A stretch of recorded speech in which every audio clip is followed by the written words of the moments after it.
I'm in love! I'm in love! Yippee! Xenu? I do my own stuff! Welcome to the Cruising Altitude Podcast, a podcast dedicated entirely to actor Thomas Cruise Mapother the fourth. I thought it was the third. I always say the fourth, even though it's the third. And as we learned, I think last episode, it's pronounced, what the fuck was it? It was something dumb. It was like, something other, but with a P. I don't remember. That was like months ago. Yeah. I'm your host, Blake, but you may also know me as Smokey's Videos. And this is my co-host, Saul. Hello. Can you move a little closer to the General Kenobi. General Kenobi. It sounded more like Watto. I know what it is. Have you seen that video of it's like some dude with talking to a puppet Yoda? What? Have you not seen it? No, it's like a hand puppet? Yeah. Talking about like how I think it was like the Yoda was talking about how the dude should admit he liked Revenge of the Sith. I think it was that one. It was the one where like he fights Count Dooku, I think. Mm-hmm. Oh, that's episode 2. Episode 2. Okay. The worst of the prequels. Yeah. Yeah, and wait, how did I get to this? I don't know. You did it. You were the one who made the reference to right. General So Grievous. I finally saw like that scene where he fights him, and it's oh my god, it has not aged well. What? No. Have you seen?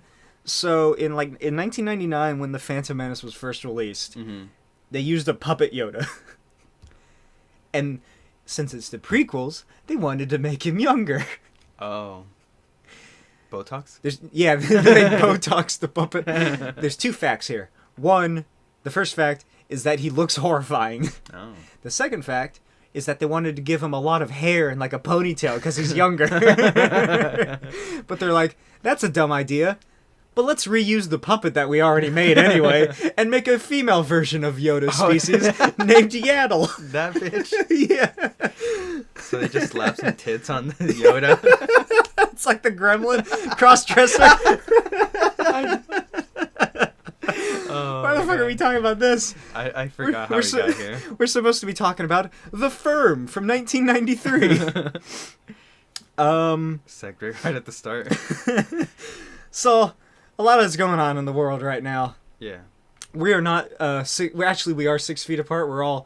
We're actually on opposite ends of a football field right now, and we each have our own microphone. If you count, but with Anne's feet, yeah. As we all know, there is a plague sweeping the world. Yeah. Or as the mainstream media would want you to think. And as such, toilet paper is going extinct. I am so annoyed by that. Like, how's your shopping going, Saul? We're good on toilet paper. But it's just really annoying how every time I go to a store, you just see people just like panic buying. Mm-hmm. And it's like, you are literally the one causing this. It's a surprise Pikachu meme, except the world. Yeah. I have not been able to find any toilet paper, so I had to go on Amazon and buy some napkins. Wait. Do they sell toilet paper on Amazon? Mm-hmm. And it's all unavailable. God damn it. But I did go and buy a bidet. I was about to say, like, maybe you could buy a bidet, because one of my, like, someone on Facebook posted that. I've never used one. How is it? It's really nice. Actually, I was surprised how refreshing it is. Really? Yeah. But I bought it, and then I went back to the Amazon page a day later, and it was unavailable. Nice. How, can you, like, control the temperature and all that? Or is it just, no, I think it's just based on the toilet water temperature, the water. It's just one day you're gonna get a really cold Poseidon's kiss. Well, it's already pretty cold now, but it rejuvenates you. It's like the fountain of youth. It wakes you up. You just like wake up at 3 a.m. in the morning, like super groggy, like, oh, hello. I gotta go shit right now so I can wake up. In other news, I recently made my girlfriend watch Endless Love. which, as we all know, is the first film Tom Cruise ever starred in. Yep. She hated it. Really? Yeah, she didn't like any of the characters or the story and hated everyone in it. And I was like, I hate these people. They're terrible people. They're all horrible. That's not true. Yeah. I can't think of a single redeeming person. No, they are all bad. Mm-hmm. I was going to say, well, we don't know a whole lot about the youngest brother, but I bet he kills, like, cats or something. He's like that kid that puts a magnifying glass to ants. Hey, I was that kid. Actually, no, I didn't do that to ants. I did that to, the little plastic army men. Oh, no, like that. Isn't that what the kid in In Toy Story? Yeah. What's his name, Sid? Sid, I love Sid. Fuck, you can look up there on that, my top shelf and you can see the little car with baby legs. That one? Yeah. Oh.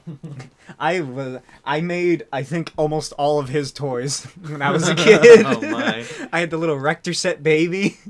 It's like Spider Baby. Oh god, that one creeped me the fuck out.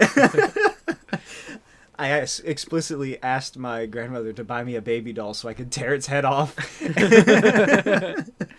She's like, odd request, but I won't say no. Yeah.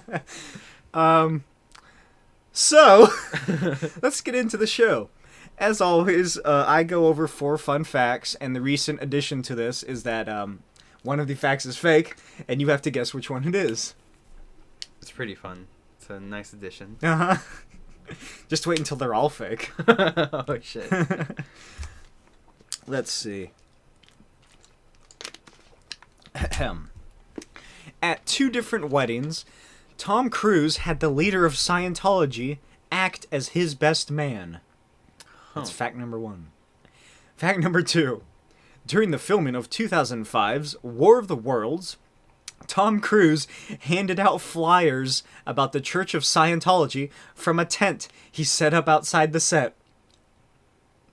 Both of these don't sound like implausible. Just like, it's like a roadside like vegetable like seller or something. Like a farmer's market. Yeah, but for Scientology pamphlets. To prepare for his role as Mitch McDeere in The Firm, Tom Cruise spent 5 weeks shadowing Doug Hamish III. Hamish would later go on to serve as a lawyer in the 1995 O.J. Simpson murder case. Oh. That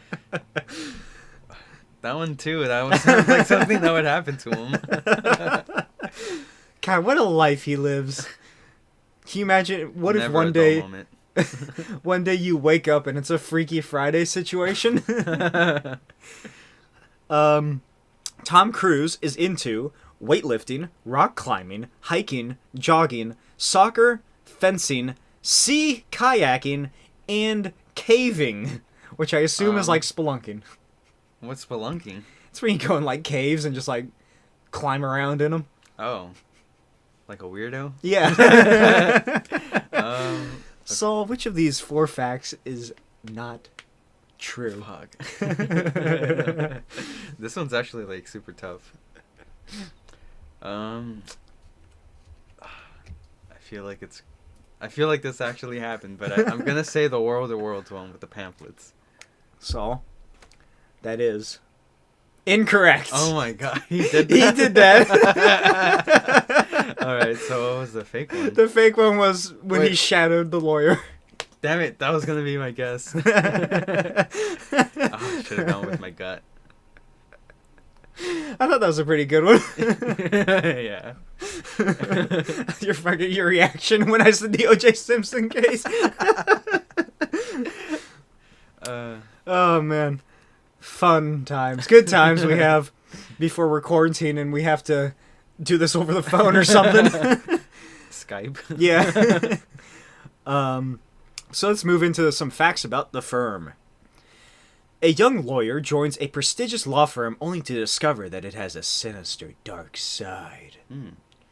Which is, spoiler alert, they just launder money for the mafia. Yeah. I was expecting it to be a lot more, like, sinister and, like, culty. Yeah, that was my word for it, like a cult. I just figured, like, for some reason, once they get to a certain age, they just whack them. Yeah, me too. I was like, are they just killing, like, the old members and, like, getting new stock? Yeah.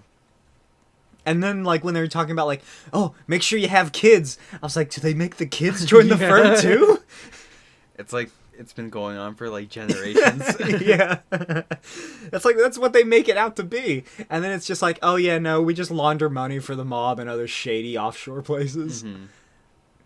It had a budget of $42 million. I mean, would you like to guess the box office returns?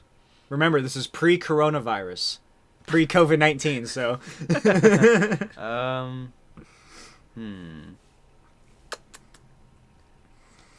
102.5 million. No. Was it, like, a lot less? No, you're too low. Really? Yeah. Oh. Would you like to guess again? 320. You were closer, but this time you went over. $270.2 million. That's pretty fucking good for 42. Yeah. It was directed by Sidney That's Pollack. almost double. Very good, Saul. You can go over there and get one of those golden stickers. Yeah, put it under your name on the chart. Directed by Sidney Pollack, starring Gene Hackman, who played Lex Luthor in the 1977 yeah. Was he the bald investigator? No, he was Avery, the mentor. Oh. But yeah, he played Superman. He played Lex Luthor in the Christopher Reeve Superman films. Really? Yeah, his whole plan was to what was it? It was like to make an earthquake so half of California sinks into the ocean so that all this just like Beachfront wasteland, property. yeah, all this like middle California like wasteland property that he bought automatically becomes beachfront property so he can sell it at an exorbitant price. What the fuck? Starring Gene Hackman, Gene Triplehorn, Ed Harris, who was the bald guy. Whoops, I accidentally closed the file. That second last name sounds like a World of Warcraft account. Triple Horn. Holly Hunter, Wilford Brimley, and Tom Cruise. And here's some facts. We are back on the track of a Tom Cruise film being based off of a novel. This is based on the 1991 legal thriller The Firm by John Grisham. Or Grissom. I'm not entirely sure. Halle Berry auditioned for the role of young woman on the beach who seduces Mitch. Oh, that would have been interesting. Yeah. Did they even name her? No. On Amazon Prime, or on Amazon, which is where I watched this. Oh yeah, me too. Yeah. Sucks to suck IMDb TV trying to get me to watch ads. It has, so on Amazon they have this like, it's called X-Ray, where if you click on it, it shows the actor, the character they're playing, and like some additional information. Oh. I did that during that scene. It was Tom Cruise as Mitch McDear, and this woman's name as Young Woman on Beach. It's not wrong. Yeah. The second that scene happened, I had a feeling it was all like a setup. Yeah. I was like, as soon as she started coming on on to him, I was like, oh man, this is a plant. Gene Hackman's contract called for his name to come before the title in all promotional materials. Tom Cruise's contract called for his name, and his name only, to come before the title in all promotional materials. Wait a minute. I mean, that's probably why his name is so fucking huge on the Days of Thunder poster. Oh my god. Hackman opted to leave his name off all promotional materials, making his presence a surprise to most audiences. In the film, Hackman's name comes after Cruise's and before the title. So technically, it's still correct. Yeah. God, that title is so boring. The Firm. I barely realized that it was the title of the movie because it's all in all like the same type as the rest of the opening credits. Oh. And Yeah. Like, it doesn't do anything special, it's just The Firm. You know, that could also be a name for a porno. The Firm. Oh my. Like a lawyer, kind of. Mitch McDick. What was his last name? McDear? McDear, with an E at the end. One of director Sidney Pollack's original... Oh, this is a good one. So the director, his original intention was to have Mitch McDear have an affair with Avery Toller, who was Gene Hackman's character. Wait. The character was to be changed to a woman and played by Meryl Streep. Oh, I was gonna be like, so he fucks an old dude? I was like, oh my gosh, that's aggressive. Yeah, I was gonna say, that's what I thought when I read that first sentence, and I was like, oh no, she's gonna be a woman. This is the first... Oh no. Now I'm imagining that old guy out on the beach. He just seduces Tom Cruise. Oh yeah. So in the scene, it's a old man like shaking a woman, like trying to rape her or something. But in this version, it's the woman doing it to him. Give me your money. No, back Help off. Help me! Oh, you're my savior. I just wanted to come down here and be like a rich person. He starts sucking Tom Cruise's finger. He's like, why is this turning me on? Oh my god. This is the first of 3 adapted John Grisham novels that Gene Hackman would star in. He would go on to star in The Chamber in 1996 and Runaway Jury in 2003, which led me to discover that Gene Hackman died a lot later than I expected him to. I was like, 2003? Wow. The dog's name in this movie is Hearsay. Yeah, I thought I heard Hershey, like the chocolate. I thought the dog was gonna die. I had to look at the dog. There's a website called doesthedogdie.com, which you can type in like any movie or show and find out if there's any animal deaths. So I did that, and it's like, there is a big woolly dog in the film. It is not harmed. The seaplane in the film belongs to Bill Booth, who played the seaplane pilot. He and Tom Cruise met whilst Cruise was learning to skydive in DeLand, Florida. Booth also owns the largest manufacturer of parachute containers. I think it's that guy with the big-ass beard. Oh, maybe. Right. Charlie Sheen was considered for the part of Mitch McDeere. Thank God, because I feel like the movie wouldn't have been as good if it was Charlie Sheen. No, I can't see it. Tom Cruise's character has a brother named Raymond. This was also the case in Rain Man, 1988. Oh. And they're both confined to a space. Raymond in this movie is in prison. Raymond in Rain Man is at a mental hospital. Mm-hmm. The film's original ending... what? You could say his mind is his prison. Oh, that's deep. Did you study under Gerard Leto? Have you seen the news article? I think it was like posted today or yesterday. Apparently he has a religious cult that worships him on some island that he bought. What the hell? Like I'm gonna use our one Google, or one Google per episode to look up Jared Leto's cult. Oh my. Let's see. I'll just go to this. So. Do you think he calls them the Jokers? So, also there's another one which was like, Jared Leto returns from multiple week spiritual retreat to learn about coronavirus. What the hell? Gerard Leto has started like he's a cult. cosplaying Jesus. It does. Jesus with some aviators. His followers call him a prophet.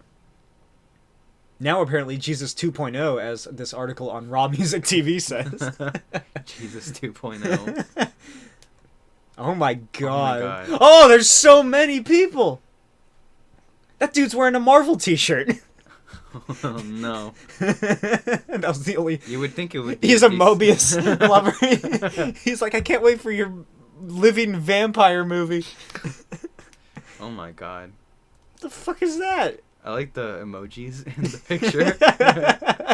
Kind of gives it a... What if there's a grasshopper emoji? I didn't even know that. So, it's a peace emoji, a snorkel, a heart, a sun with a smiley face, some flag, I assume that's from the nation that this island is a part of. There must be, like, some hidden meaning to these emojis. What the fuck? It's like an anagram. What is happening?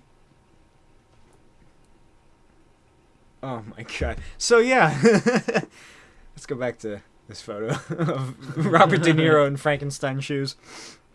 Anyway, the film's original ending in the novel, a piece of a sentence that doesn't make sense now that I read it. So in the novel, the original ending has Mitch racing to the Peabody Hotel where the Moraltos, who are the mafia, were staying, as in the film, is the same in the film. But Mitch is killed for betraying the firm and fears that he would tell the FBI everything about their dealings. Ooh. Honestly, that's what I expected. Me too. I was like, oh my god, are they going to have the balls to kill actor Tom Cruise? For real? Because he's so into his own stunts? And this time he doesn't He's like, magically... I actually want you to shoot me! This was changed when Tom Cruise was signed to star in the picture, in which Paramount Pictures also felt that after 2 hours, you can't have the star of the film die on screen after his ordeal. Author John Grisham agreed to change the film's downbeat ending to a more satisfactory one where Cruise lives with an uncertain future as he returns home to Boston. So the one where he dies is what happens in the book? Yeah. Oh, damn. Have you seen Uncut Gems? The new Adam Sandler movie? Who? Oh. Nah. Spoiler alert. It was good?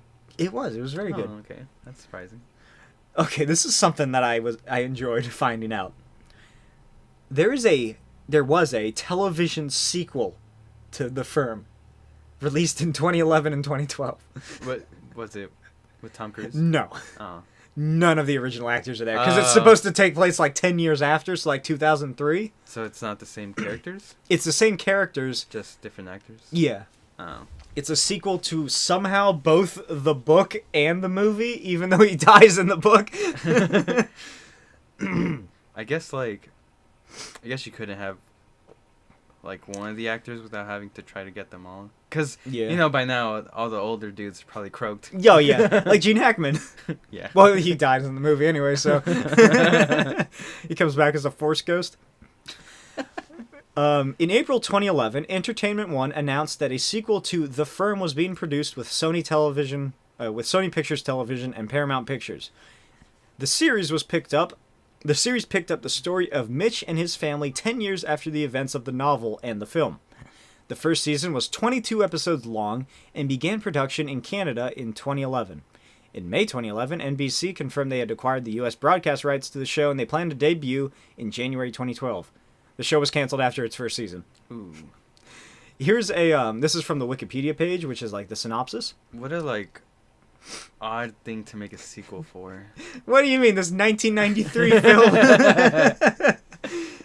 20-something years after? Mm-hmm. Or 19, I guess. The 2012 show picks up on the story of Mitchell Y. McDear. What the fuck? What? He had a middle name? This is something that starts with a Y, apparently. Can you think of a name that starts with a Y? Yeet. Yarny? Yoda? Oh, yeah, there you go.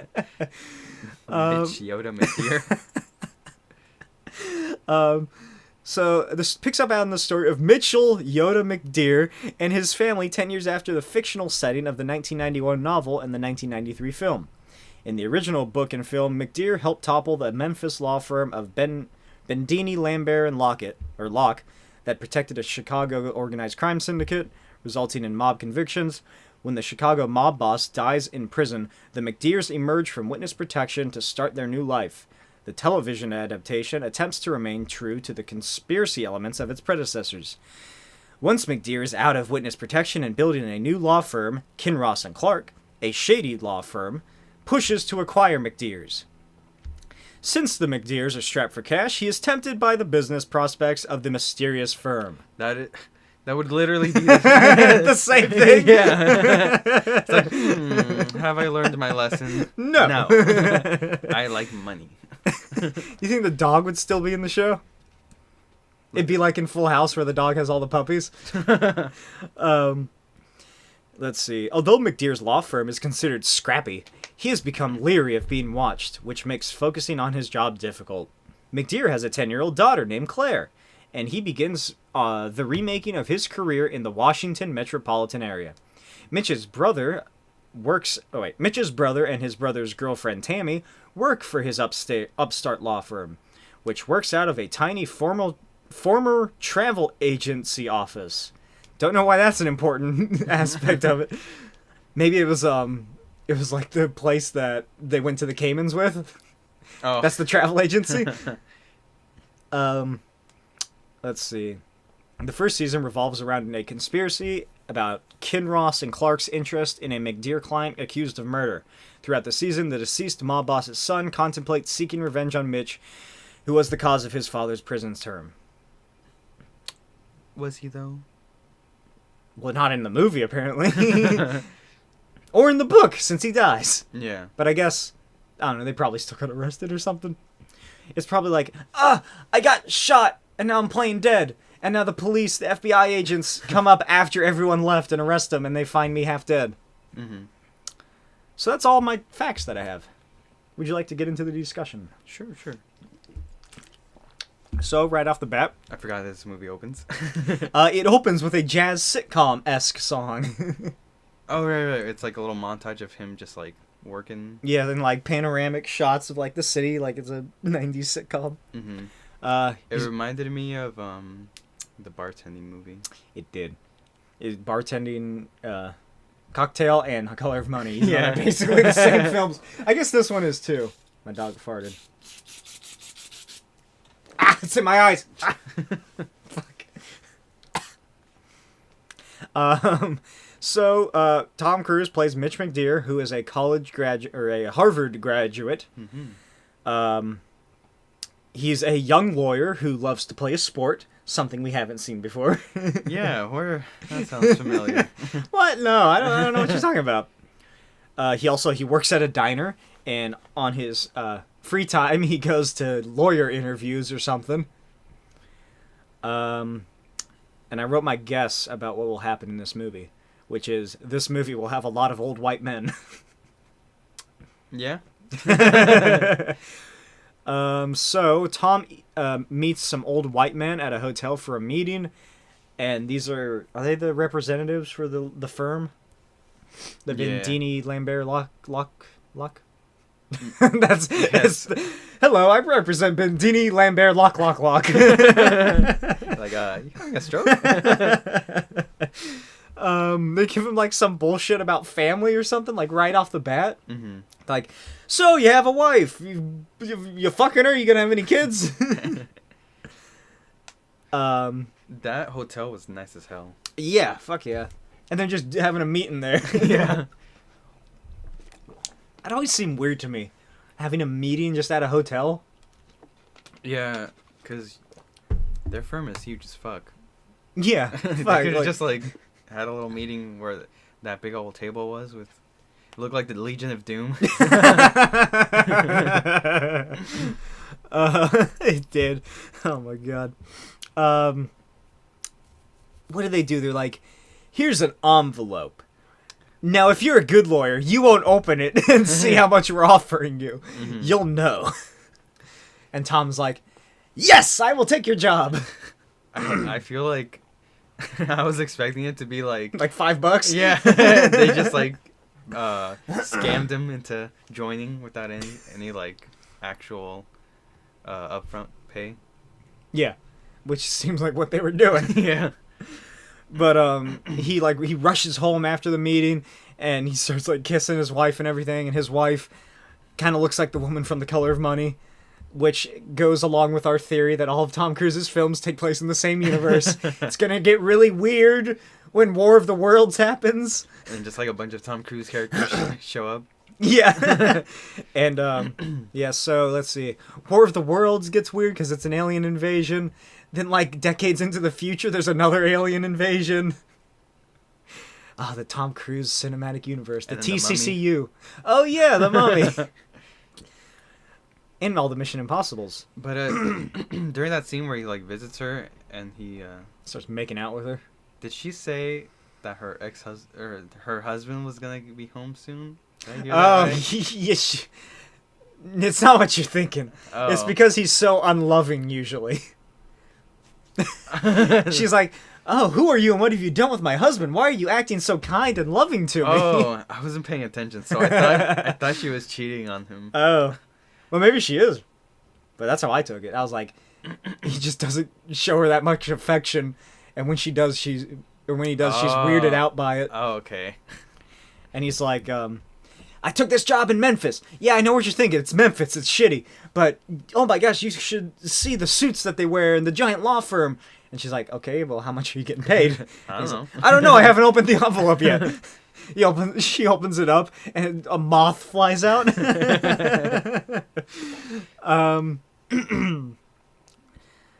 So, I like how his splurging consisted of, like, what was most likely, like... Oh, it was like Chinese takeout food. Gas station wine.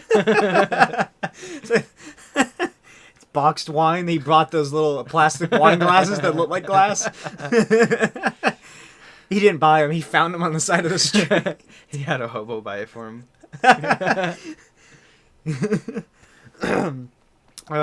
I mean, that food looked alright. I'd pit out for that.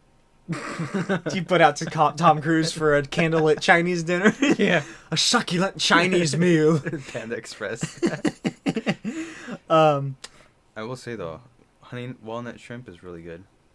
don't think I've never had it. It's pretty good. It's exactly what you... It's what just the name ground says. walnuts and shrimp. What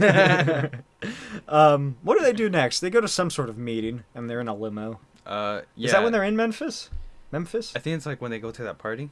Oh, yeah. Yeah, Like, so where it's she like the makes a welcoming remark, party. or like, oh, you've been in one limo, you've been in them all. Yeah, it's my next note. I'm like, was she a prostitute? Yeah, like, what the fuck is that line? Yeah. I Like was you- like, either her family was rich and she somehow, like, left that world, Oh, or she was a hooker. It's a really big difference there.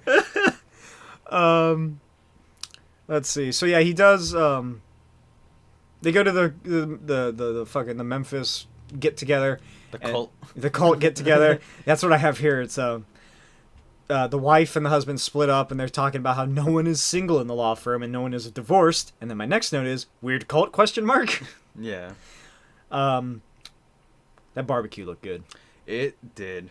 But then he's like, yeah, so what? They have rectangle ribs or something. I'm like, I've never seen what? triangle ribs. Like, he's talking about how shitty the food was, even though it looks delicious. It's like, you had Chinese takeout, like, last night. Why are you complaining? For some reason, there's this reoccurring moment in the film where they're walking down the street of Memphis, and there's this little black kid with a top hat doing backflips. Oh, yeah. I didn't really for get money. the point of that. And Tom does I backflips in perfect coordination and synchronization with the kid. I feel like that was literally only there for him to show that he can do backflips.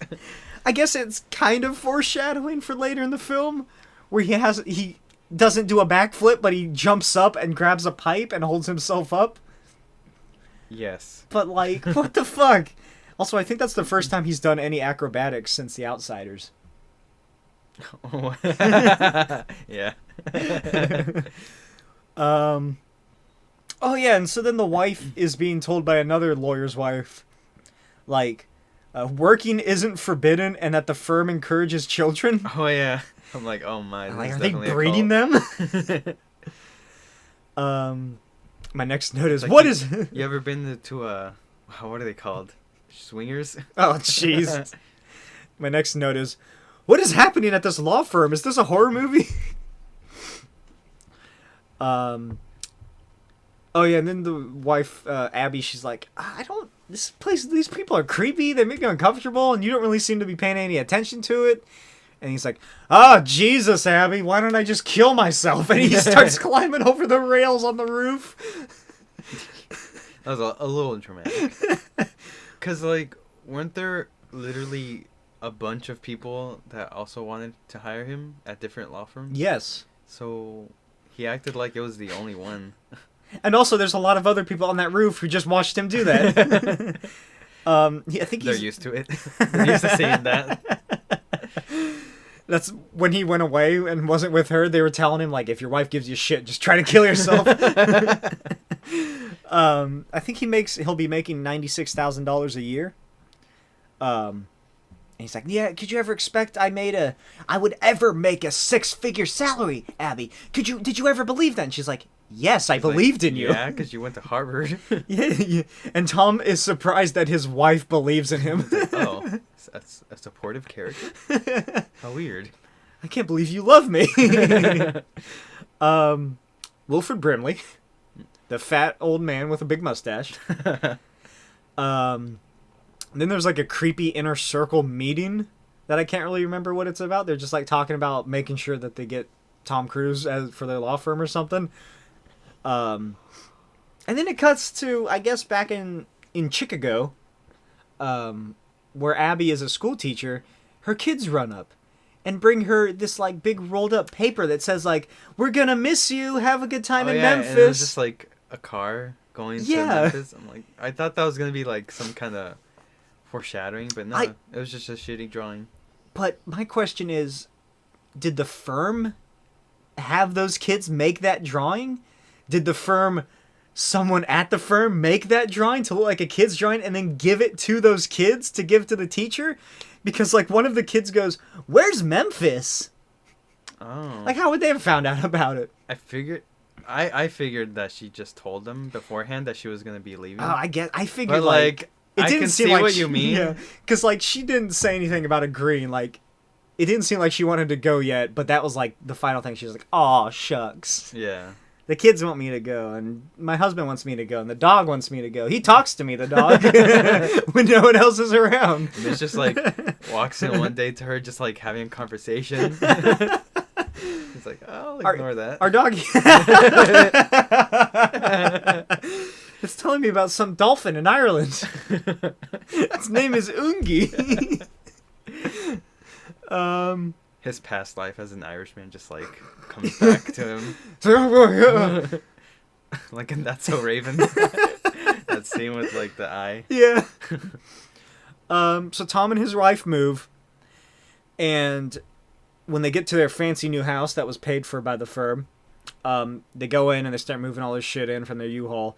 And then like the next morning, Tom wakes up and he goes outside and finds that his car has been replaced. Oh yeah. Or, like, did they take his car and replace it with a new one? Or was it just, like, in the garage or something? Yeah, because... Because they have it at the end of the film. Yeah, because later she uses it. So, I guess, like... I guess they just brought it yeah. overnight. They, like, took him into. Also, I was surprised that they had hired him before he had passed the bar exam. Like, that's weird, I thought. Like, he did graduate with, like... with honors from Harvard, so I guess it makes sense. They just figured he could do it. Yeah. Because, Saul, no associate has failed the bar exam. Oh, God, that got kind of annoying. Like, I get it. There was, like, 15 different people coming into his office, giving him big-ass books to study, and, like, no associate has failed the bar exam. No associate has failed the bar exam. Even he was like, yeah, I get it. And then, Minch... He gets a mentor by the name of Avery Taylor, or Toller, or whatever. And... This almost went into the same territory as Cocktail. Uh-huh. It's like... And Color of Money. Older mentor starts hitting on the girl. Oh my god, you're right. Like, oh my god, not this shit again. It's pretty obvious right off the bat that he's into, like, some shady offshore accounting. Yeah. And... later, once the family starts moving into the house, the firm hires like the moving crew and the construction crew, or whatever, to come in and install all their shit. Painfully obvious that they're using that to spy on them. Yeah, that's when I started like kind of piecing it together. Like, Uh-huh. Okay, this is like 100% sure some shady shit. They're either cultists or I don't know. I assume that they're cultists for the most part. Yeah. For the whole movie almost. Or maybe they're just like one big family. Yeah. Like Jared Leto's. That kills their family members when they're old. Well, funny you should say that, Saul, because my next note is that 2 lawyers are killed in a boat explosion. I was expecting someone to get blown up. That was the one arson scene that was going to be in the movie. There isn't an arson scene, is there? No. Unlike most of... It's been a while. Yeah, unfortunately. it has. I think there's one in... Does the thunder count with the car blowing up? Yes. Okay. And I think the interview with the vampire, which is the next film, I'm pretty sure that has some fire. If not if a building doesn't get set on fire, at least a few vampires do. A little holy water. Or the sun, I think. What was one movie? It was kind of like about, well, obviously vampires, but Twilight. It was like a whole like society of vampires, but there was one scene where a little girl vampire is like just like waiting for the sun to rise, and she just melts. I'm like, you dumb bitch! Why would you knowing the sun hurts you? Why would you stay there? Just get a camera and set it up on a tripod and then go get it later that night. God, I forgot what it's called. After the two lawyers are killed and everything goes on with that, Tom goes and visits this other associate of the law firm at his house, and they talk about it. And this is the scene where like the lawyer's just sitting there like blank expression, no emotion, drinking a beer kind of, while his sprinklers just spray his legs over and over again. I figured he was the one that did it when he was like, and then especially when later like maybe it was. Abby says like that she looked scared, not. Oh yeah, that's right. The wife Yeah, when they go to one of the wives of the guys who died. And while they're driving to the funeral, they're talking about quarter horses or something. Oh yeah, and they like laugh. They laugh and like, it transitions into a coffin. I took it as like it's their way of coping. Like they use jokes to cope with like hard times. I assume so. Or maybe they're just fucked up. Yeah, maybe they're just maniacs. Let's see. So they go to the funeral, and Avery talks to Mitch's wife afterward, and he's like, well, people grieve in different ways. For me, it's Coke. And then some happy piano music plays. My next note is, what if the firm replaces their dog? With a golden retriever with blue eyes.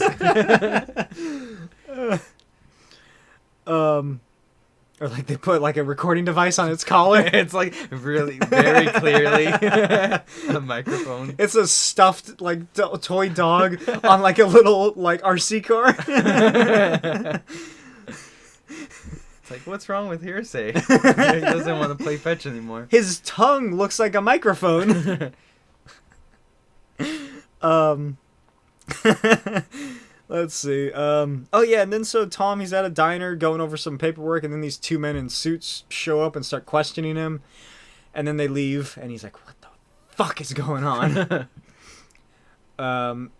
Then Mitch, becoming suspicious, looks up. I guess he uses whatever search was available in 1992 to look up Memphis attorneys killed in the Caymans, a place that he's going soon. And he finds like 15 different results. Like he finds a lot. This is feeling dangerous. All of a sudden, I think I missed some flags that were clearly there, and I was too blind to see. I was blinded by greed and money to see these. What happens after that? Does he go and tell his wife that he has to go to the Caymans? I think. I forget if this scene happened after, but it was like.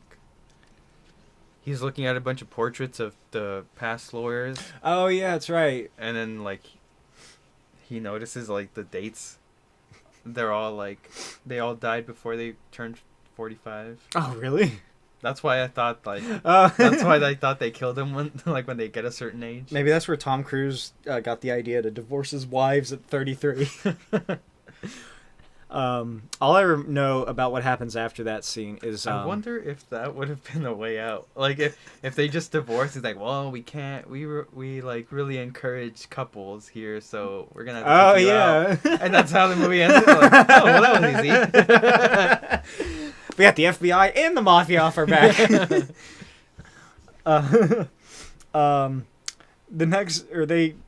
I think the wife is like laying in bed or something, and they're talking. And Tom Cruise is like, you want to have some eggs? You want to have some eggs naked? Which brought me back to my favorite Tom Cruise line from Risky Business. Give me back my egg! So Tom and Avery go to the Caymans to talk to What was the dude's name? It was like Sonny McChapel or something like that. I just named him. What did he talk like? I forgot what movie, but basically another mob boss. Oh. They go there and they're talking about like getting, like he only has to pay like 4% on his taxes or something. What a greedy man. Mm-hmm. And Mitch is like, you want to work with us, man, because if not, you're going to be fucked with a dick big enough for an elephant to feel. And then Avery's like, oh my god, he actually told him that. We're about to die, aren't we? There's some creepy LA noir music, like sort of piano music playing as Mitch goes and investigates this, the boating service where those guys died. Ow, my dog. Ah, she's jumping on my lap. Ah, Saul, help. Ah, she's mauling me. Get down. What a good boy. Sit down. Holy vey. Yeah, so he goes and asks them about their deaths, and like I think the boating, whatever the fuck that guy's name. Oh, I guess it's A Banks, because that's his name. Oh right. The guy who owns the boating service is like, oh yeah, this like albino guy and a short stocky guy were there too. And they were acting shady and shit, and then they got off the boat before it exploded.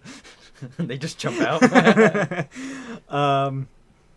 And then later at Avery's, I guess, apartment or bungalow or something, Avery's getting ready in his bedroom, and Mitch comes over, and Avery's like, oh, hey, Mitch, use my keyring to get some a drink for yourself from the cabinet next to the fridge. And Mitch looks over, and there's like a locked closet. He's like, how suspicious. What's in here? Maybe there's a baseball bat. I thought he was going to find, like, the bodies. Oh, yeah. Or he finds out that Avery is into drag. But no, he finds instead a closet full of files about something called Morocco Ltd., all of which have been prepared by all the lawyers who died. How suspicious. Mm-hmm. Did you think Avery was going to find him when he drops his drink? I was like, oh my god, dude. That's what I thought. You idiot. I know, he took so long. And then, like, And when then the camera zooms in on, like, the spill under the door, I was like, oh my god, does Avery know? Yeah, I thought he was going to find out later. It's like, why is there spilled beer under the door to my, not secret files? The what? My hats. My hats. I said hats. You know that top hat that little black kid downtown has? That was one of mine. He beat me in a backflipping contest. I probably shouldn't have entered that with a broken disc. And being that I'm 56 years old. Let's see. Oh yeah, and then so Mitch just like, what happens? Like Avery's like, come on, let's go down to the club and drink. But Mitch is like, nah. Oh no, they go to the bar. Mm-hmm. And then Mitch, he's like, hey, tell my friend that I'm going for a walk on the beach. He's like, hey, Mitch, let's go cheat on our wives. Isn't that fun? Yeah, so then he's walking down the beach, and what happens? So what does he see down yonder by the kayaks? Which I'm sure Tom Cruise would have loved to ride. A lot of empty chairs, some sand. Mm-hmm. Coarse and rough. The water, and what's this? Huh. A beautiful young woman getting, like, assaulted by a creepy old man. He has to rescue her. Oh my! Well, he doesn't really do it. He just sort of get out of here. He doesn't even do that. He stops and stares at him, doesn't he? Yeah. And then the dude just like kind of he books it. He looks at him and is like, oh, I should probably get out of here. Yeah. Sit down, dog. Yeah, and so then he walks over. He's like, "Oh my gosh, your leg got cut, or something? Sprained? Sprained? Is that what happened?" And she's like, I mean, it wasn't, but sure. Let me tie my whatever around it and act as a fucking... I don't even know what the fuck was going on.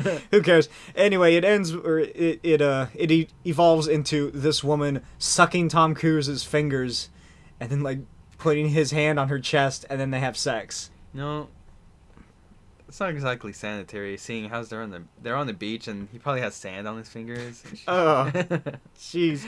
But also, like, that should have been super obvious that something was going on. Like, yeah, because like, and she's also she just got assaulted and now she wants to do it. Like, Yeah, and also she's saying, like, oh, I just want to be rich because I come from a poor background. Like him. Yeah, it's like, She even asks him, how much money would you be okay with taking to feel rich? It's like, I don't know. She's like, huh. Weird. Me too. Oh, yeah, but I can't also think of one. But if you think of a number, let me know. During this scene, I accidentally discovered a setting that Amazon has, which I assume is for blind people, which describes the scene and what is happening. Oh. So, like, it's just kind of like an audiobook? Kind of. It was this very monotone woman reading lines, and I wrote some of it down for this beach scene. So just imagine this is a woman talking very monotone. Slowly, he unbuttoned her top, staring into her eyes. She leans into him and kisses his face sensually. She gets to her knees and peers down at him. Then she straddles him and pushes him back on the sand. He grabs her and rolls her over as he kisses her chest. Now a jet takes off from a runway. I think that was like accidentally lewd. Like an innuendo they didn't plan on. I wanted to watch the whole movie like that, but I felt that would be counterintuitive. So is there a braille setting too?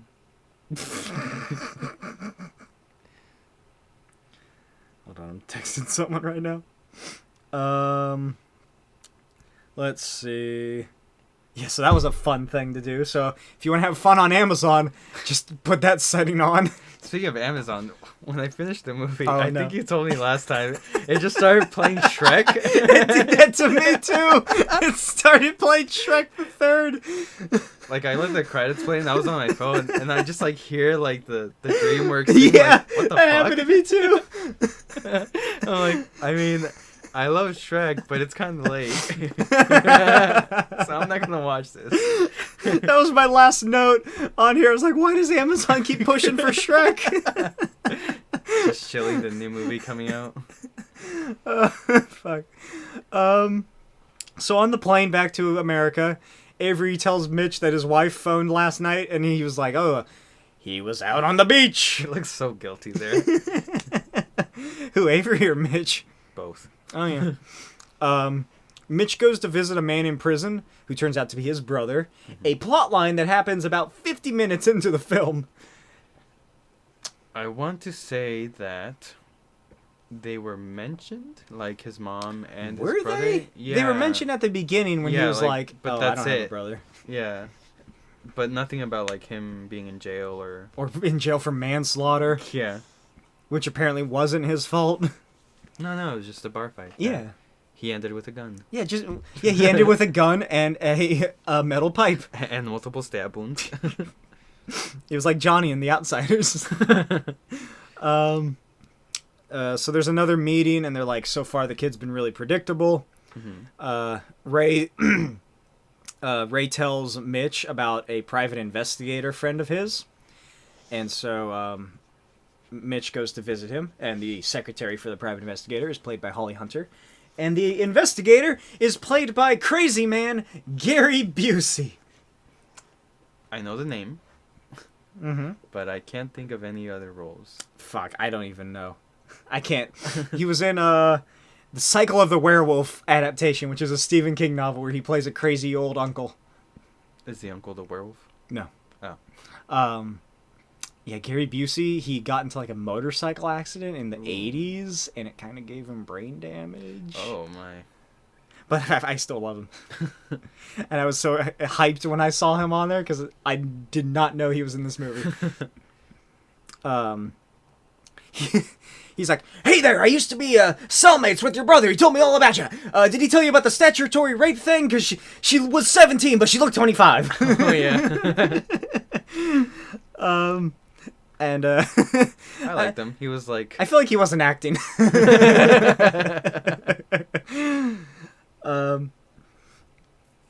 Yeah, so Mitch is like, hey, can you look into this shady law firm for me?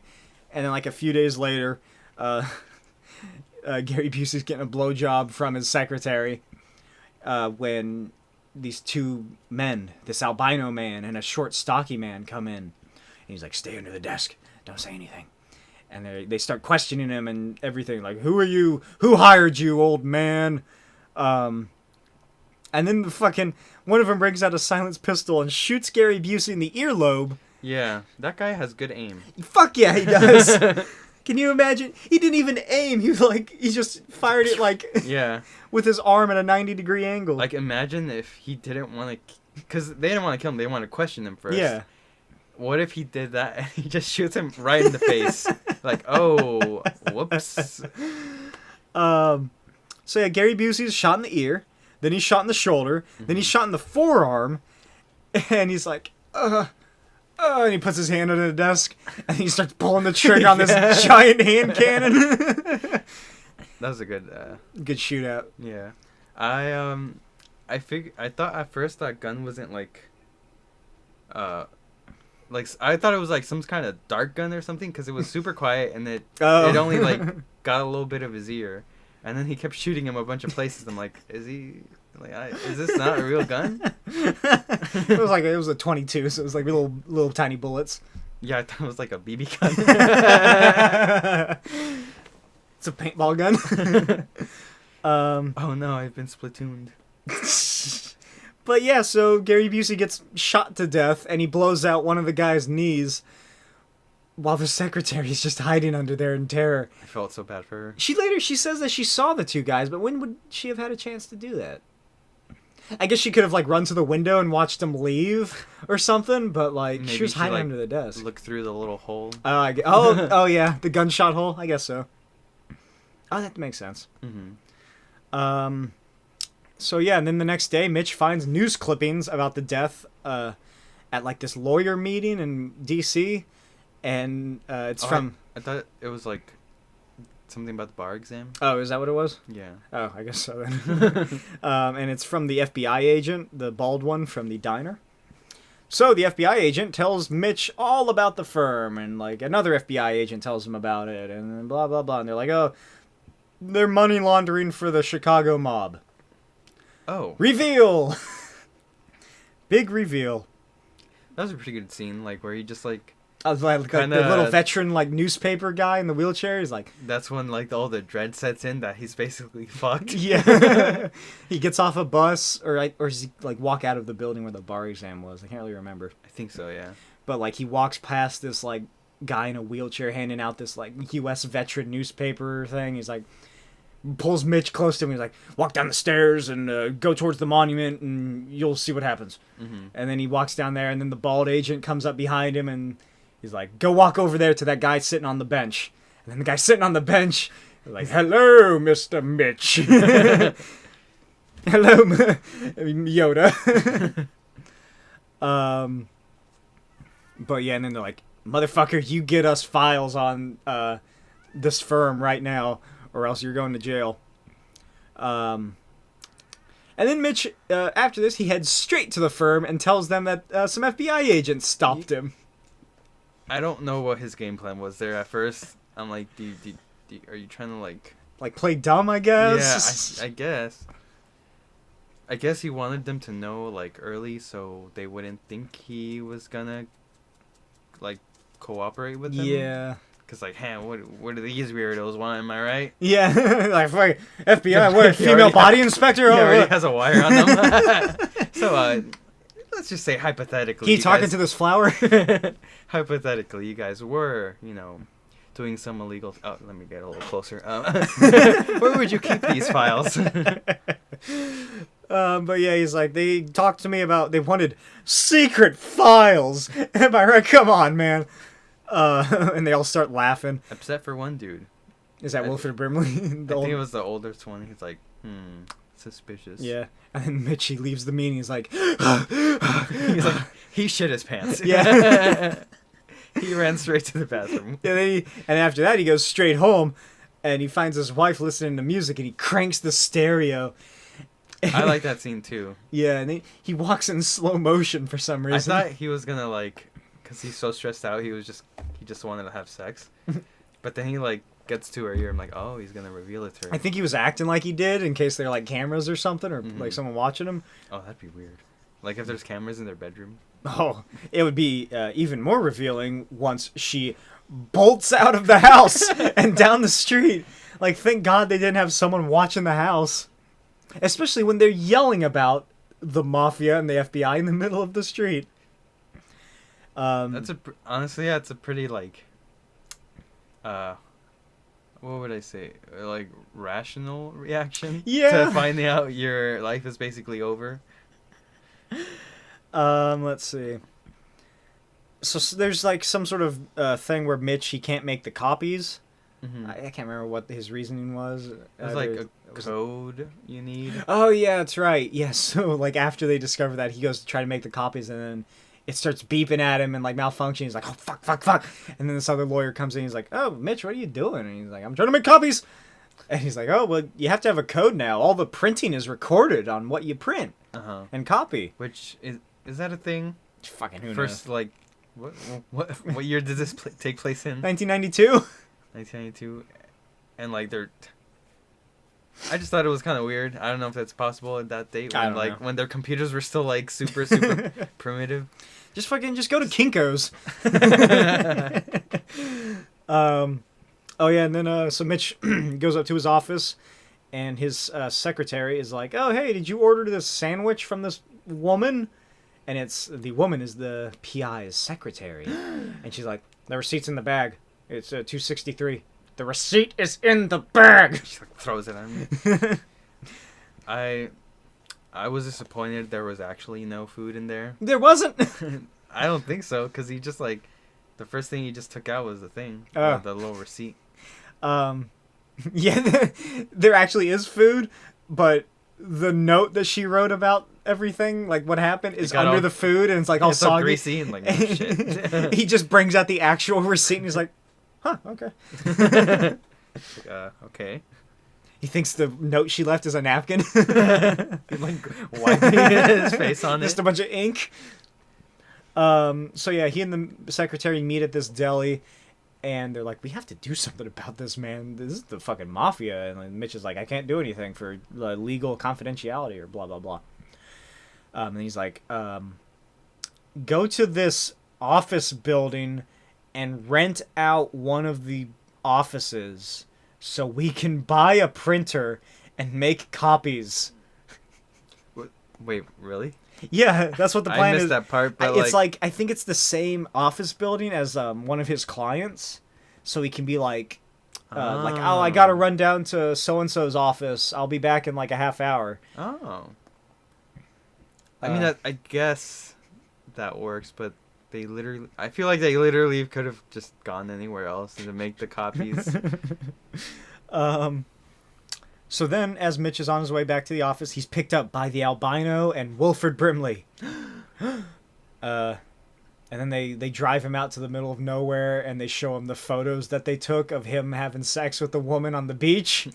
Like, how? And Wilford Brimley's like, yeah, you know, the FBI could use something like this to really fuck up your life, man. I hope the FBI doesn't put it in your mailbox one day for your wife to find. That'd be pretty messed up of them, don't you think? Mm-hmm. Well, it's a good thing you have me watching out for you. Gave me Breaking Bad vibes. 'Cause, like, when sometimes they would like go out all the way in the desert. Oh, yeah. To like just talk. I was like, oh my god, they're going to beat the shit out of him.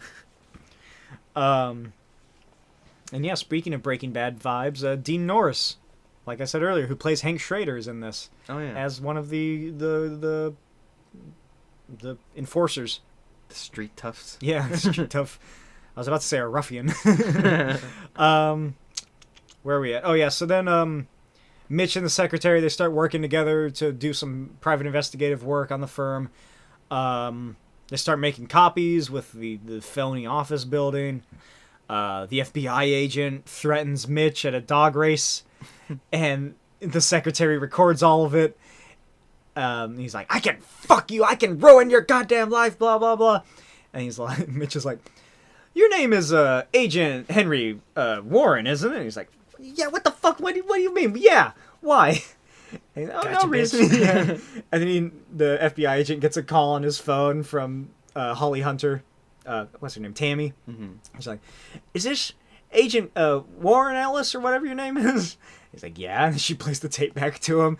He's like, "You fucking asshole." I'm supposed to do the threatening stuff here. Oh, you're going to tie my dog's ears into a little bow?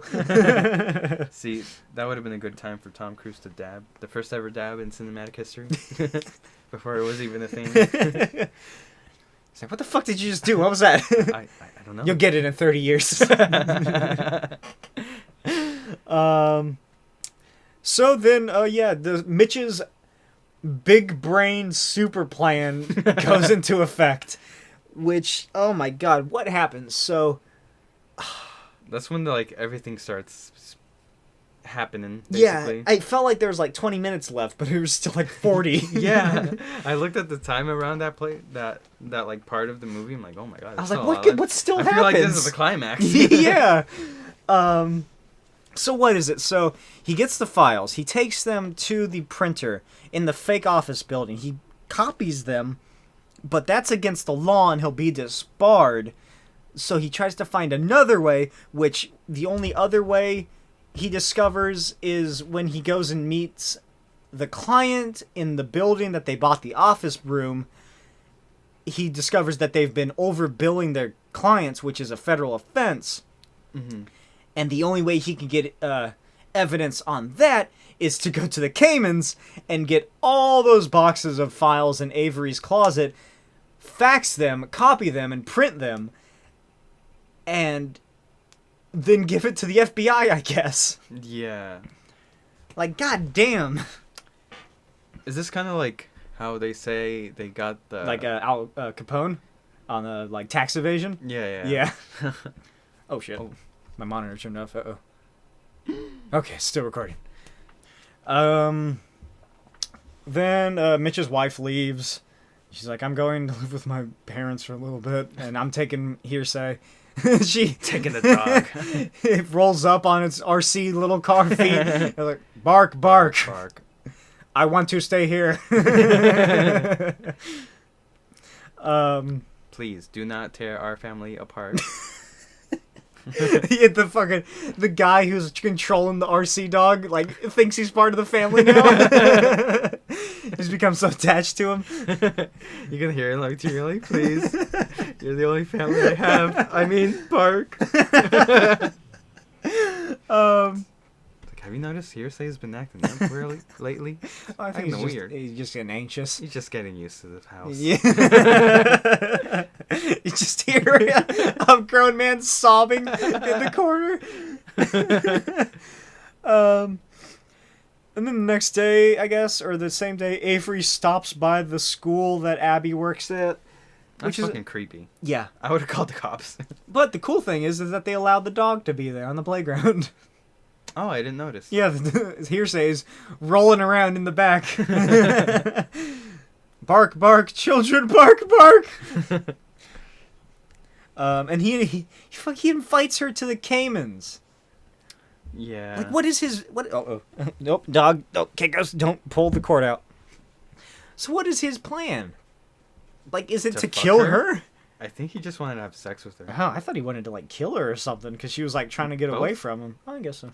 The order, Kills her with his dick, am I right? God damn it. High five! Come on, don't leave me hanging. Yeah!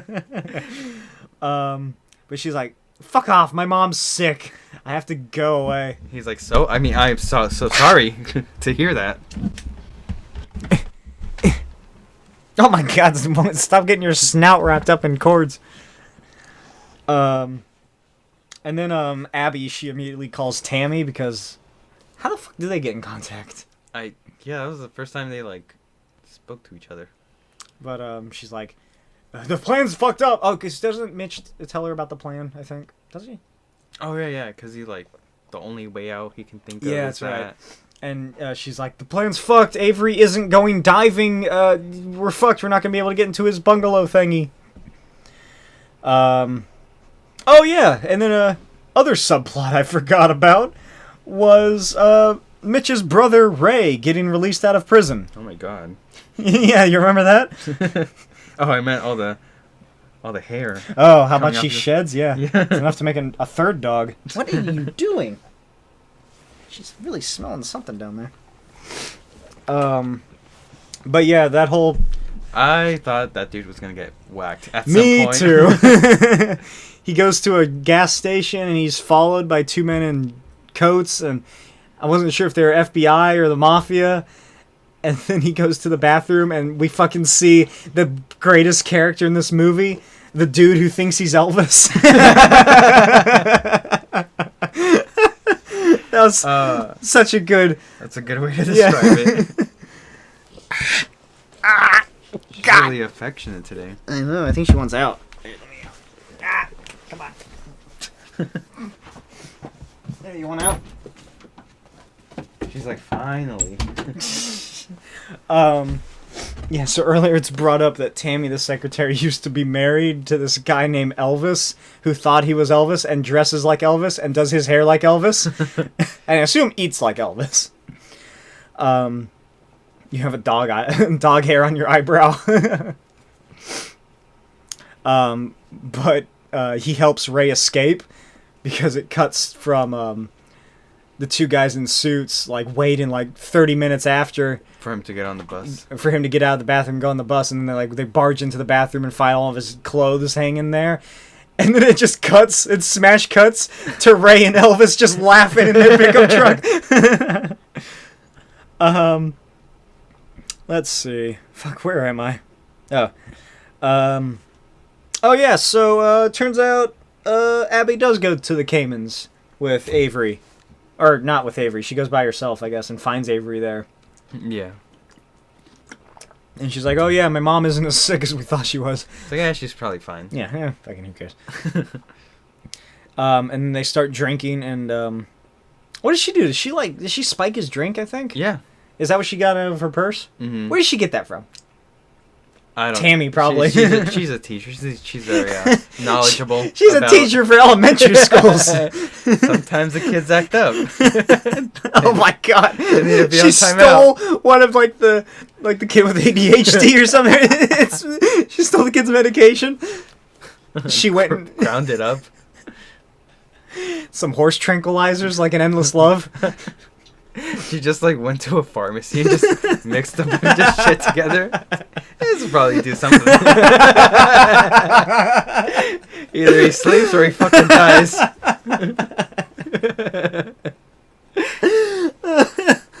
Oh fuck. They go back to Avery's bungalow and he starts undressing her. And then she starts unbuttoning his shirt, and he's like, thanks, I can't do that, my fingers are too big.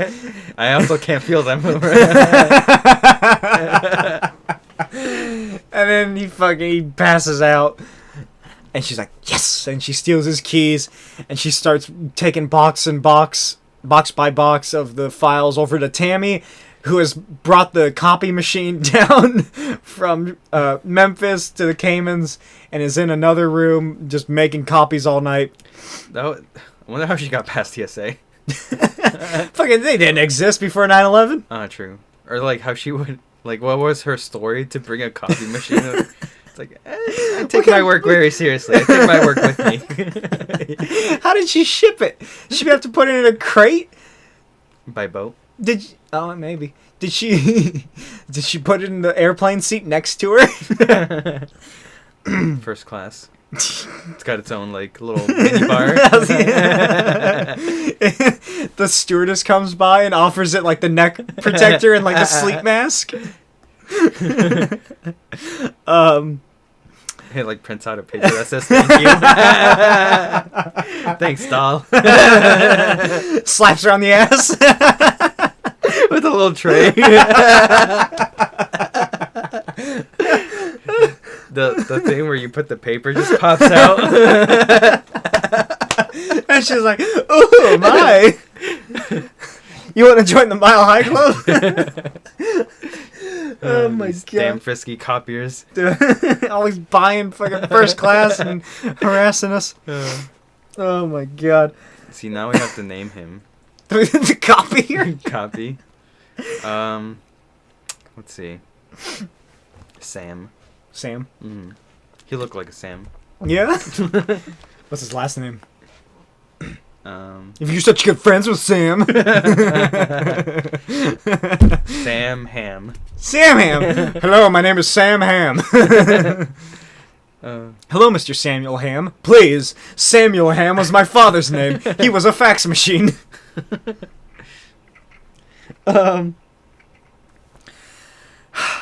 Let's see. Oh yeah, so Abby's stealing shit, and as she's doing this, the law firm is continually calling Avery's room to try and wake him up. Did you notice that, when he fell asleep... He was clothed? Clothed and, like, on the corner of the bed, and now he was, like, shirtless and pantsless. Tucked in. So, when did she how strong is he? Is she to lift that man up? Well... I guess they both probably could have gotten Tammy to help her. I guess, or maybe but, he why? Moved around a little bit during his sleep. Because like at that point, he before he passed out, he kind of like figured out what she was doing. So he's like, wait a minute. But yeah, then let's see. Oh yeah, Avery, he finally wakes up from the call, and like Abby goes into the bathroom and like takes off all of her clothes and puts on a bathrobe and messes up her hair, and she walks out and he's like, they called about you, and she starts taking her bathrobe off for some reason. He's like, fucking stop, just get out of here. I know what you and Mitch were... Yeah, I know what you and Mitch were doing. That goddamn idealist. And then yeah, later we discover that he was found drowned in his bathtub. Was he killed, or did he just like end it all right there? That's a good question. Where did that also happen? Was it The Color of Money or Cocktail? Cocktail, I think, right? Where he like killed himself. The mentor remember. dude. Does he kill? What? Yeah. Remember? Does? No. It's one of those two. I can't remember. It's the one where Color of Money ends with the mentor getting back into the billiard game. Yeah. So it was Cocktail. Yeah, I think it was Cocktail. I can't remember. Cause like remember where he's on the boat and he tells Tom Cruise's character that he's like, oh yeah. Yeah, and he kills himself. That's right. Fuck. Huh. All the parallels. Oh my god. All of these movies are just the same. He's a hero with 1,000 faces. So yeah. He dies, blah blah blah, and then back in Memphis, Mitch goes up to his office in the firm and he's like stealing files and money things and shit. And they're like, lock this building down! I want him now! Bring me the survivors, I want them now! Like Darth Vader. So Mitchie's like, he walks out of Avery's office and then like the inner circle is there. And they're like, Mitch, come join us! It's like, I would like to keep my kidneys, thank you. And he turns around and Wilford Brimley's waddling down the hall with a radio in his hand. I feel like that's less threatening. I just gotta run past him. What's he gonna do? Run after him? No. And then what happens? He gets a call from someone? From the judge or something? But that's not... I don't know who that was. Oh, right. So, I think that's the police... FBI man said he was a judge, it was but him. then he was really like trying to. Yeah, I couldn't figure out who it was. Yeah, I'm like, what judge? But yeah, he's like, Mitch, you have a call for a judge so and so on the line, and he's like, oh, and he walks over and he's like, he's not get helping. The fuck out of there! Yeah. They know everything. And so Mitch runs past Wilford Brimley. The way he like started running was very like, not as panicked. As I feel he should have been. He was like so close to him too. He's like, I'm just gonna slip by just past excuse you. me. Excuse me. And he just, I like that he runs into, I'm pretty sure it's the lawyer who was sitting in his yard with the sprinklers. He runs into his office and like, grabs hey, what's a chair. up, dude? Yeah. It's like, what are you doing here, Mitch? I thought you were on your lunch break. Mitch grabs a chair and smashes the window. Everything okay, dude? You smashed my window there. I can't help but notice. And then he jumps out the window and lands in the truck conveniently placed pillow truck. Yeah. I think it was cotton. That truck was a running fucking gag the whole movie. It's always, hey, quit parking your truck here. Oh, yeah. I forgot about that. Like, oh, maybe you think it was like the FBI? Like some sort of surveillance that they're doing? Huh. Could be it. I guess that guy just likes that alley. He likes pissing off that security guard. He's like, fuck off. I'm on public property. You can't do shit. There's been in the blood feud for years now. So now Mitch has both the firm and the federal agents chasing after him. So he decides to go to a museum to blow off some steam. Mm-hmm.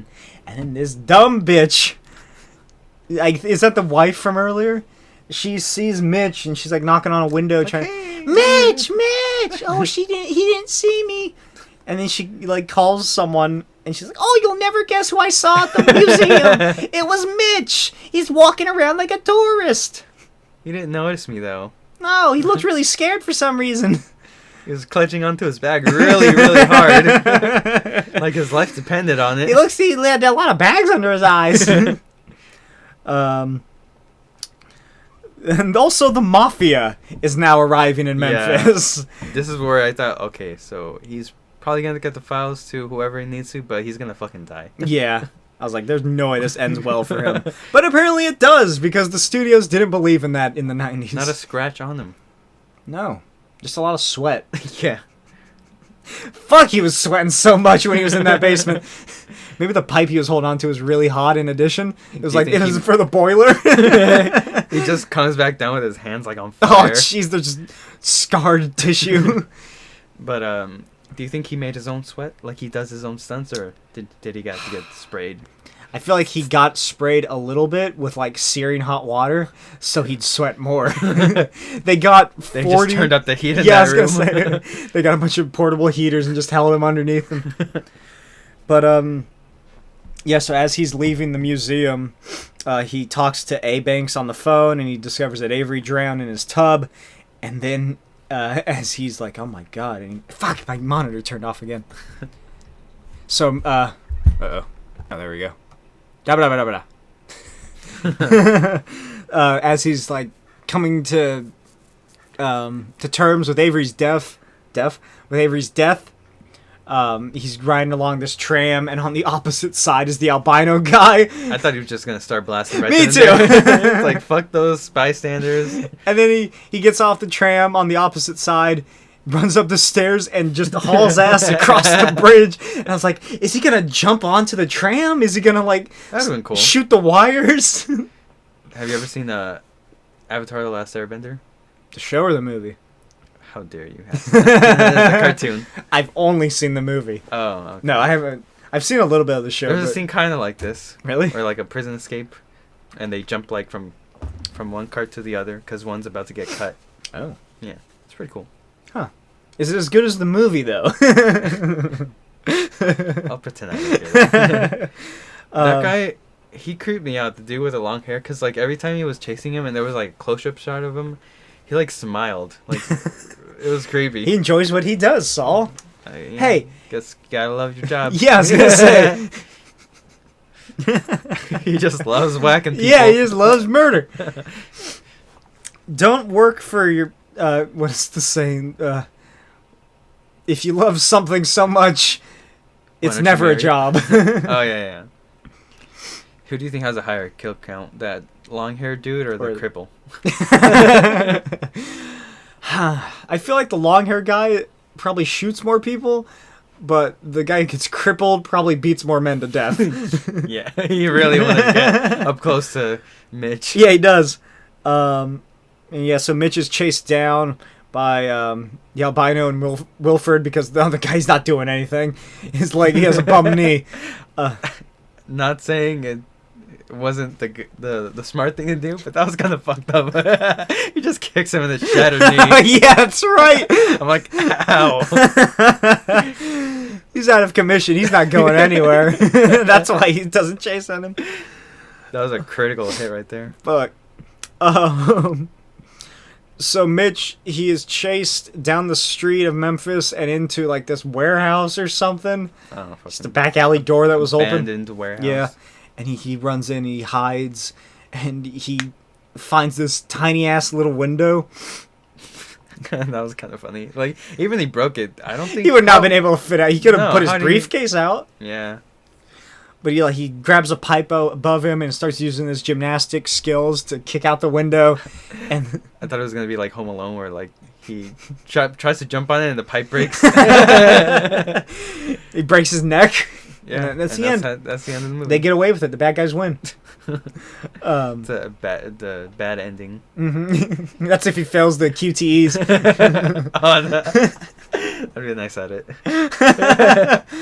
But yeah, so the albino guy goes in first, and Wilford Brimley goes around the front for some reason.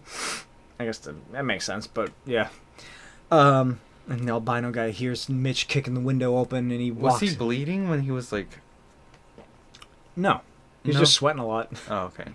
But he finds the smashed window, and he's like, "There's no way he could fit through that. The window isn't even completely broken." And then Mitch doesn't even try to hide his briefcase. No, he just sets it on the floor right above where he is. I thought that was like his plan to like make him walk towards the briefcase and then drop on them. Oh yeah, that kind of makes sense. Like a flying squirrel per se. I like how it's a close-up of the briefcase and just, like, droplets coming down like it's a leaky pipe. And it just pans up to Tom Cruise's... No, he's just fucking sweating bullets. I mean, wouldn't you? If you had to hold yourself up by pipes on a ceiling after two men are chasing you down to kill you? With guns. With guns. Yeah, I'd be sweating, too. And a creepy albino? I'd probably be sweating so much I just, like... I couldn't hold on. Yeah, can't hold on to the pipes. Like, oh, you caught me. Don't kill me. I'm sorry, guys. I didn't actually give anything to the FBI. I mean, FBI? Who's the FBI? And then Wilford Brimley accidentally shoots and kills the albino man. And Mitch jumps down on him and just starts kicking his shit in. Does he kill him? Probably. He's an old man who got thrown to the ground and repeatedly punched and kicked. That had to have been like cathartic. Oh like, yeah, you sick bastard. Yeah. I hate your fucking mustache. He rips it off. He puts it on. It turns out it was a fake mustache. But the stats were too good to pass up. Oh yeah. So Mitch, he goes and meets the mafia bosses. He's like, "Hello. I'm your lawyer." Why is your briefcase all bloody? Don't worry about it. It's not my blood. I am here to tell you that my company has been overbilling our clients, and I would like to get a written agreement that I can share these overbilled files. Will you please sign this paper? You couldn't have done this over the phone? No, I need your written very agreement. Urgent. Okay. Thank you. And then that's the end of the movie. I feel like he could have worded it like that. Saved him a few minutes. So yeah, the FBI gets all the firm members for overbilling / racketeering charges. And Abby and Mitch leave town, and Tammy and Ray live in the Caymans. And again, Amazon recommends Shrek the Third. The end. Why was the bald Mr. Clean investigator like so pissed? Did he just like... Because they didn't get the actual mob bosses. They just got the money laundering lawyers who were also committing crime. Oh. He's like, this isn't fucking cool. This isn't strong. This is... So he just wanted like the yeah, he wanted the fame. cred and the fame from getting mob bosses. I didn't like him. No, he's a dick. Also, they were planning on taking the brother back into prison. Yeah, anyway, that was so fucked up. And like, oh, just let him go. Yeah, that way the brother thinks everything is cool. Then we just reel him back in. Uh-huh. Wow. So you don't trust your government. I'm glad he survived, though. Yeah. And he's like, your smile is the best part about you, lady whose name I don't really know. And she's like, that's not the best part about me. And I assume they go and had sex on that boat. But yeah, that's the end. Do you have any afterthoughts before we get into the reviews? I think we've reached the point where Tom Cruise is like in his prime. This is like prime Cruise. Yeah.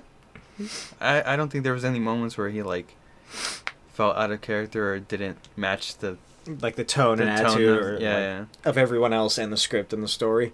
Because you definitely felt it in like Endless Love. But it was great in Taps though. Like he pulled out the insane vibe so well. But yeah, he did a good job here.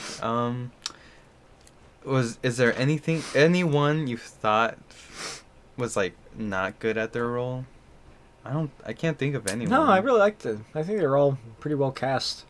I would have liked to see more Elvis. That's who they should have made this show about. Just him and Ray's adventures as truckers. Yeah, that's really all the notes I have. It's just that we've reached Tom Cruise's prime. Instead of the firm, you call it The Road. Ooh. Oh, that's already a movie, though, about an apocalyptic father and son R-rated horror. Oh. There's a scene where they find this, like, a seemingly abandoned house. I think it's like... Fallout? Yeah, it's like... there's just some disease going around that's, like, spread by plants or something like that. The Happening? What? But it's, like, killing people... And they go and find this, like, seemingly abandoned house, and they're, like, trying to, like, scrummage around. But the house is, like, cannibals live there, and they go into the basement, the father and son. Oh, and Resident Evil. And they find, like, these fucking, like, people hanging up by meat hooks and, just, like, chopped up people. Ugh. And it's a fucked up movie. So it's a rated PG? Yeah, it comes on after Shrek the Third. Honestly, that's my least. Like, I love Shrek as a franchise. The first two are the best. Yeah. The second one is probably like my favorite animated film of all time. The O.J. Simpson sequence at the beginning. Or like But the third one, Oh wait, no, that was the fourth one, right?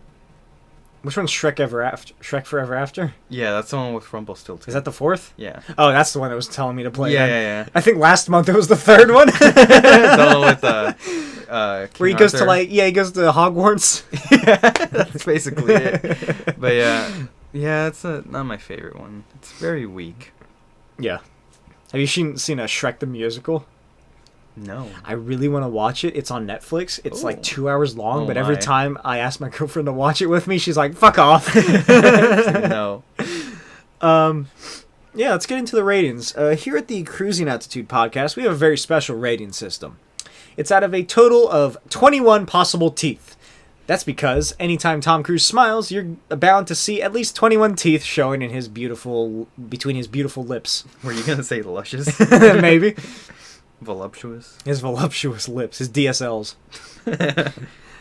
Here's some ratings that I found online. IMDb lists this at 6.8 out of 10.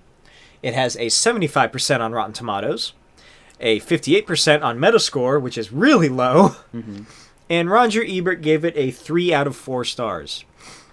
Saul, I don't know if you remember last month's episode, but I found this weird website where like children can review movies. Oh yeah. What's this? So I returned there to see if I could find anything good. A 12-year-old in 2014 says, "Awesome movie. Great plot in this movie. There were a few cuss words like F, S, B, and there are some sexual references, but those are really the only things that are questionable about this movie. For some people, it may be a bit long, but it is a brilliant movie to keep you on the edge of your seat." There's definitely like a school website that you just gotta fill out as much as you can with like... This 15-year-old from 2011 says, "The book was better." I like it. Straight and to the point. That's probably what it was. They read the book, and so when you get to read the book, the teacher lets you watch a movie for a day. Oh yeah. And then you got to do some like review on it. There's also the ability to add tags, I guess, onto your reviews, and one of them was some tags featured for this movie are violence and scariness, drinking, drugs, and smoking, language, and sexy stuff. Sexy stuff, scariness. So you ready to give your rating, your out of 21 possible teeth while I bring up our Cruising Altitude ranking? Yeah. I gave it 18 and 69% of a tooth, which is 69. a B plus. Oh, that's good. I gave it just a plain 18. Okay. I think it's been a while since we've both given a movie the same rating. Let's see. Let me get to the editing of this list, and let me add the firm. If you would like to see our ranking, just go to the IMDb link in the description of this podcast. So, where would you put this? I don't know. Do you think it's a better movie than 4th of July?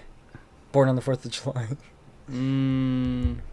It's not as resonating of a story as that. But which would you rather watch? Yeah, that's always mine. Like, would I watch it again? I think like I would put in between Endless Love and Top Gun personally. Really? That low?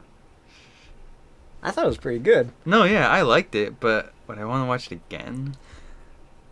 That's a good point. It's a fun mystery for the first time, but like... Yeah, because like now you would go into it knowing how fucked up everyone is. And also it's kind of obvious how fucked up it is from the beginning. So now, like, most of the movie was just me thinking, like, is he going to die and are they going to get caught? Is this a cult? Yeah, basically. So... Having recently rewatched Endless Love, I would say okay, yeah, I agree with your rating. I'd rather watch Endless Love because it's just such a fucking weird movie. It's just a train wreck. It's a fun train wreck to watch. So, let's see. So that makes The Firm go into 7th place. Mm-hmm. Top Gun, 8th. Outsiders. Oops. Wait. So if you can't just put 7 and then the rest... Well, we tried that last month and something got messed up. Oh. So I don't know. 163. I think last month also we moved Top Gun down a few pegs. Oh, yeah. So do you feel like doing that again? I think that's a good place, right? Definitely better than The Outsiders. Yeah. And All the Right Moves. All right, let's update this list. Update this bad boy, make sure it all came out good. So, out of the 16 movies that we have watched thus far, can you believe we've been doing this for 16 months? Hell yeah. Number 1 is Born on the 4th of July. Number 2, Rain Man. Risky Business. A Few Good Men. Taps. Endless Love. At number 7 is Now the Firm. Number 8 is Top Gun. Number 9, The Outsiders. Number 10, All the Right Moves. Number 11, Legend. I like how what you said where his face on the poster just gets bigger and bigger. Oh my god, it does.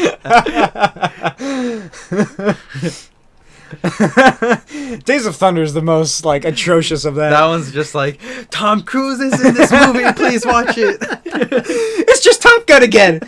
We just did Top Gun, both cars. That's literally what it is. Number 11 is Legend. 12, Days of Thunder. 13, Far and Away. I'm sorry, Far and Away. Every time. Cocktail. 14's Cocktail. Color of Money. I'm just gonna call it The Color of Cocktail. It's literally the same movie.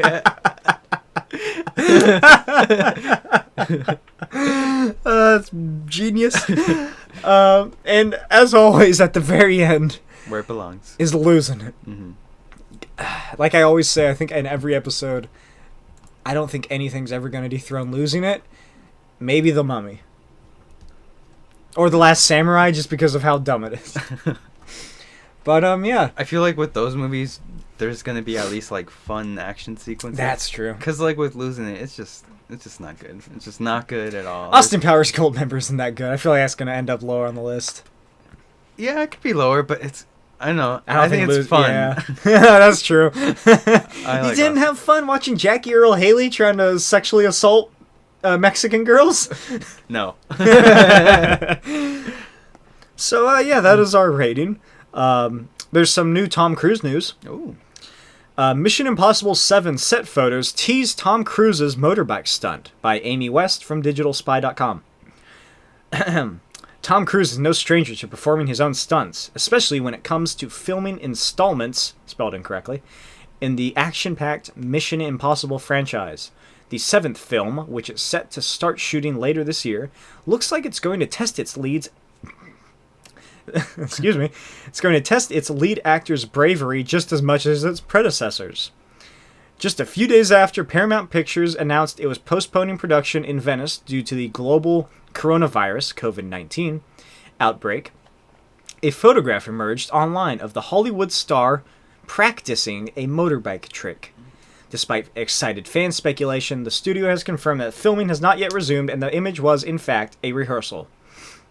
Directed by Christopher McQuarrie, Mission Impossible 7 boasts a star-studded cast with the likes of Agent Carter's Haley Atwell and Shea Whigham, and Guardians of the Galaxy's Pom Clementif, and X-Men Dark Phoenix's Nicholas Hoult.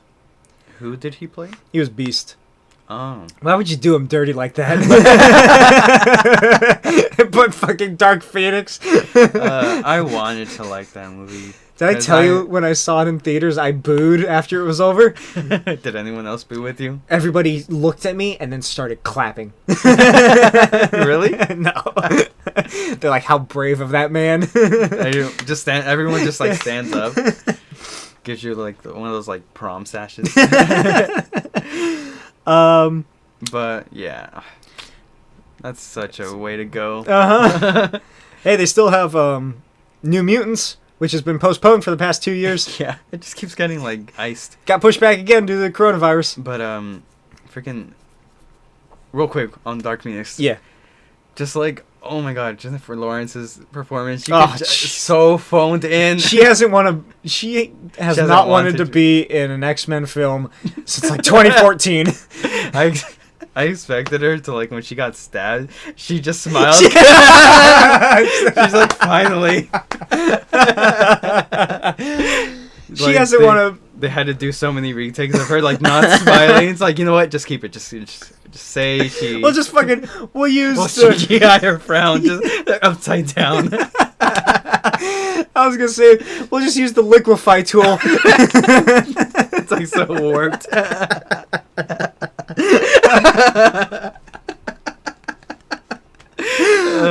And like her makeup was so like not well too. Oh yeah, it gets worse each film because she complains about it every time. I think the best one was like in the second one in Days of Future Past. No, like all the way back to like. Oh, you mean like the original ones? Yeah. Yeah, it looked good in that one. So yeah, Mission Impossible 7 is currently scheduled to be released in the UK on July 23rd, 2021, and if all goes as planned, the sequel will reach cinemas on August 5th, 2020. Here's the photo that was shared. Can you describe that for the audience at home? So it's a motorcycle, and I would say like 75-degree angle, and with some kind of like training wheels attached to it on the back. I assume it's for support. Yeah, so you can learn how to do... So is that Tom Cruise? Or? They say it's Tom Cruise. He's wearing a big helmet and a lot of padding. There's no way to tell. How old is he? Oh, fuck. What, he just turned 50-something? 53? I don't know. Broken bones don't heal that quick at that age. Fuck, he broke his ankle during the last Mission Impossible. Oh, yeah. He's probably healthy. Yeah. Xenu's energy just flows through. Well, you know, he goes sea kayaking. Oh. What is that? I guess kayaking in the ocean. Or a sea. So boat? Like on a boat? It's like on the cruise ship, and then they just have the little kayak in the pool. He rented out the whole cruise. Whoa, watch out, a waterfall. Why haven't they done a Tom Cruise themed cruise ship? It's like the Disney cruise where like there's all the like Disney characters, except this one it's all the Tom Cruise characters. Oh, that'd be cool. You could go. It has what is that kind of Asian restaurant where they like have the big grill and like the flames shoot up? Oh, hibachi, something like that. Yeah, but all the hibachi. All the chefs are dressed like his character from Endless Love. Oh, that'd be cool. They're just wearing nothing except for denim short shorts, and they're just lighting fires. I'd pay to watch that. Me too. That brings us to the end of the show. Here's some self-promotion. Find us on iTunes, Spotify, YouTube, Stitcher, and PodBean at the Cruising Altitude Podcast. Follow us on Twitter at Cruising Podcast. You can follow me on Twitter at Smokey's Videos. And, of course, follow Tom Cruise at Tom Cruise. Follow Saul on Instagram at DioSamaArt. That's DIO_SAMA_art. And, you can join us next month for... I'm looking forward to it. Interview with the Vampire Chronicles. I don't know what to expect. I love this movie. Really? Yeah. It was a shock. I watched it maybe like a year or two ago for Halloween. I was watching a bunch of horror movies all October, and this was one of them. This is a horror movie? Yeah, it's scary vampires. I mean, Twilight has scary vampires. Hey, well, I'll let you be the judge. But, join us next month for Interview with the Vampire, assuming we all don't die. It's fine. Yeah. We're not old. No, I'm only 45. Saul, it's your favorite part of the show, our sign-off. Would you like to start? Yeah, Remember, it's one word per person. Okay. I'll try. Cruise To the Vampire Hotel with Tom Hanks. Hanks. Want to end it there or like? Yeah, that's good. If you want to keep going. All right. So what was it? As we always say here at the Cruising Altitude Podcast, cruise to the Vampire Hotel with Tom Hanks. I hope he's doing better. Yeah, I was gonna say he got COVID-19. Yeah, I think he's doing fine, right? He got released and he's like at his house. I don't know. I don't know if he's still in Australia or not. His son said he's doing fine. Have you seen what his son looks like? No. He is the most college bro I have ever seen. Really? Yeah. Let's see this. Well, I'll show you What's after the his name? podcast. Chuck? I don't know. Tim Hanks. Chuck Hanks. Hello, my name is Hank. Oh, what's your last name? Hanks. Hanks. All right, so we'll see you next time. Bye-bye. Bye.